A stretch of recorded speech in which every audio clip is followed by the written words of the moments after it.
आउज़ बिल्लाहि मिनश शैतानिर रजीम बिस्मिल्लाहिर रहमानिर रहीम। डियर एक क्वेश्चन मैंने आप लोगों के साथ सॉल्व करवाना है, आप लोगों के साथ फैक्टर एनालिसिस का। तो हमने एक प्रॉब्लम लिया जिसमें हमारे पास जो है वो कितने वेरिएबल्स आ रहे हैं, हमारे पास जो है वो 9 वेरिएबल्स आ रहे हैं। ठीक है, तो मैंने आपसे क्या कहा था कि हमने इनके इन बिटवीन जो है वो कोरिलेशन जो है वो फाइंड करना है। तो डेफिनेटली जब हम इन 9 मल्टीप्लाई बाय 9 का जब हम कोरिलेशंस निकालेंगे तो इसके लिए हमें कोरिलेशन मैट्रिक्स बनाना पड़ेगा। क्या बनाना पड़ेगा? जिसमें इन तमाम वेरिएबल्स के इन बिटवीन आपको रिलेशनशिप जो है वो बड़े आराम से, बड़े प्यार से जो है वो आपको एसपीएसएस में गिवन होंगे। ठीक है, अच्छा, जब आप ये कोरिलेशन मैट्रिक्स जब आप बना लेंगे तो आपने देखना है कौन सी ऐसी वैल्यूज हैं जो आपको स्ट्रॉन्ग कोरिलेशन का मतलब जो है बता रही हैं। यानी जहां पे आपके पास कोएफिशिएंट ऑफ कोरिलेशन की वैल्यू ज्यादा होगी, मतलब 0.8 0.9 या 1 के करीब करीब होगी, तो डेफिनेटली ये आपके पास एक इंडिकेशन है कि इन दोनों वेरिएबल्स में रिलेशनशिप काफी स्ट्रॉन्ग है। अब देखें, हमारे पास ये जो 0.77 है, ये A5 और A1 हमारे पास क्या आ रहा है? प्राइस लेवल आ रहा है। इसका मतलब प्राइस लेवल और प्रोडक्ट की क्वालिटी में बड़ा स्ट्रॉन्ग रिलेशनशिप आ रहा है। ठीक है, 0.77 ये शो कर रहा है। 0.77 यहाँ भी यही शो कर रहा है कि रिटर्न पॉलिसी। ठीक है, और A2 हमारे पास क्या बता रहा है?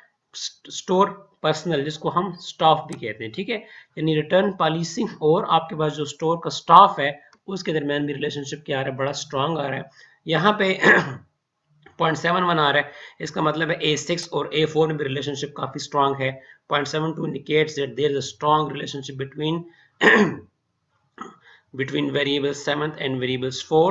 0.72 means पॉइंट्स कि आपके पास 7th वेरिएबल और 6th वेरिएबल में रिलेशनशिप काफी स्ट्रांग आ रहा है। आपके पास ये 4 वेरिएबल जो हैं, आप इसको देख इस क्रॉस फॉर्म में देख सकते हैं कि आपके पास कौन से ऐसे वेरिएबल्स हैं जिनके दरमियान रिलेशनशिप जो है वो काफी स्ट्रांग आ रहा है। यहाँ पे अगर आप देख लें तो आपके पास स्टोर एटमॉस्फेयर एंड 8, आपके पास 8 कौन सा है? इन स्टोर सर्विस, इनके दरमियान भी रिलेशनशिप काफी स्ट्रांग आ रहा है। तो वो वेरिएबल जिनके दरमियान रिलेशनशिप काफी स्ट्रांग आ रहा है, आपने इनको एक साइड पे कर देना है ताकि आपको पता चले कि ये वो वेरिएबल्स हैं जिनके दरमियान रिलेशनशिप काफी मजबूत है दूसरे वेरिएबल्स के रिलेशनशिप के मुकाबले में। चलिए हम ऐसा करते हैं, इस टेबल को हम थोड़ा सा क्या करते हैं, कंडेंस करते हैं और इन रिलेशन को हम एक साथ जो है वो क्या करते हैं, लिख के आपको बताते हैं। अच्छा जी स्टूडेंट्स, इससे पहले टेबल में आपके पास जो वेरिएबल्स थे वो बिल्कुल लाइन से जो है लिखे गए थे, 1 2 3 4 5 6 7 8 9। अब यहाँ पे हमने क्या किया, उनको ढूंढ ढूंढ के आपस में क्लोज किया कि वो वेरिएबल्स जिनके दरमियान आपस में रिलेशनशिप काफी स्ट्रांग आ रहा है। तो देख लें, आपके पास ये जो एरिया है ये बता रहा है कि ये एक ऐसा ग्रुप है जो आपस में काफी स्ट्रांग रिलेशनशिप रखता है। ठीक है, अब एक सेकंड ग्रुप है, देख लें, ये सेकंड ग्रुप है 0.72 0.71 0.72। मतलब ये है कि ये भी एक ऐसा क्लस्टर्स है जिसका रिलेशनशिप आपस में काफी स्ट्रांग आ रहा है और यहाँ से भी हमें एक वैल्यू मिल रही है, यहाँ से इसका रिलेशनशिप जो है आपस में क्या आ रहा है, काफी स्ट्रांग आ रहा है। तो इसको देख के हम जो है वो कितने फैक्टर्स बना सकते हैं? एक फैक्टर्स तो इस रिलेशनशिप की बेस पे बनेगा। ठीक है, एक फैक्टर जो है वो इनकी रिलेशनशिप की बेस के ऊपर बनाया जाएगा और जो थर्ड फैक्टर है वो इसकी बेस के ऊपर बनाया जाएगा। हम इन वेरिएबल्स को आपस में क्या करेंगे, कंबाइन करेंगे। ठीक है, यानी रिटर्न पॉलिसी, कि आप जो प्रोडक्ट जो है वो बेच रहे हैं उसकी रिटर्निंग पॉलिसी, कि अगर आपको उसमें कोई डिफेक्ट नजर आए तो आप उसको वापस लेते हैं या नहीं लेते हैं, डेफिनेटली भी पॉलिसी होगी।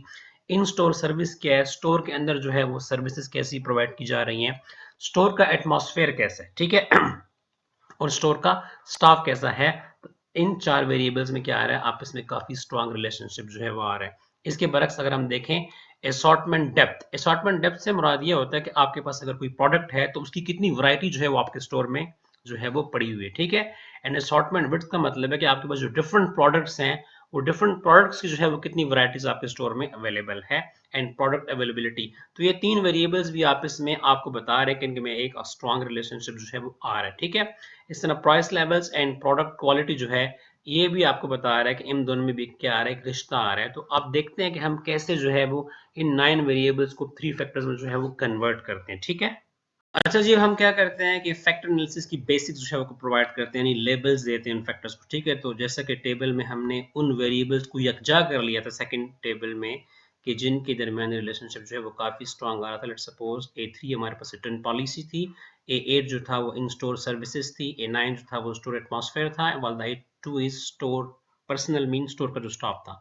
तो ये चारों में क्या था, रिलेशनशिप स्ट्रांग आ रहा था, हमने इनको चारों को इकट्ठा करके इसको नाम दे दिया इन स्टोर एक्सपीरियंस। मतलब ये तमाम तमाम चीज़ें हैं जिनका एक्सपीरियंस आपको स्टोर के अंदर जो है वो ऑब्जर्व करना पड़ेगा।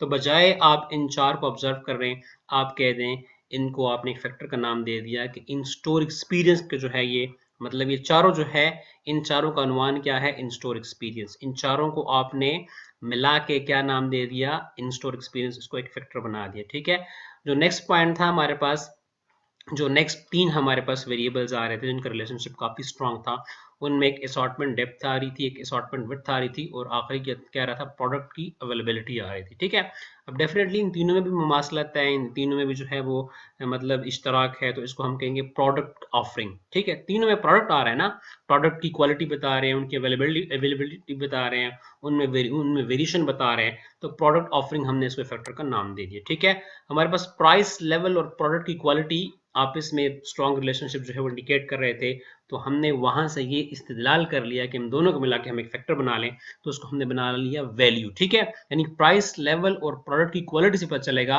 कि उसकी असल वैल्यू क्या है। तो बजाय आप इन 9 वेरिएबल्स को स्टडी करें, इससे अच्छा है कि आप इन 3 फैक्टर्स को क्या करें, बगौर इनका जो है वो क्या करें, एनालिसिस कर लें। ठीक है, तो मैं एक्सपेक्ट करता हूँ कि आपको जो है ये न्यूमेरिकल जो है वो काफ़ी हद तक जो है वो समझ आ गया होगा। इसको आपने खुद नहीं करना, मैनुअली नहीं करना, जस्ट आपने स्पेस से पुटिंग करनी है, आपको कोरिलेशन मैट्रिक्स जो है मिल जाएगा। हाँ, अगर आप इतने एक्सपर्ट्स हैं तो आप इनके इन बिटवीन जो है कोरिलेशंस बना लें, उनका मैट्रिक्स बना लें, उनमें जो रिलेशनशिप जिनका स्ट्रांग है उनको आप जो है वो साइड पे कर लें, उसकी मदद से आप इजीली जो है वो फैक्टर्स जो है वो बना सकते हैं। ठीक है।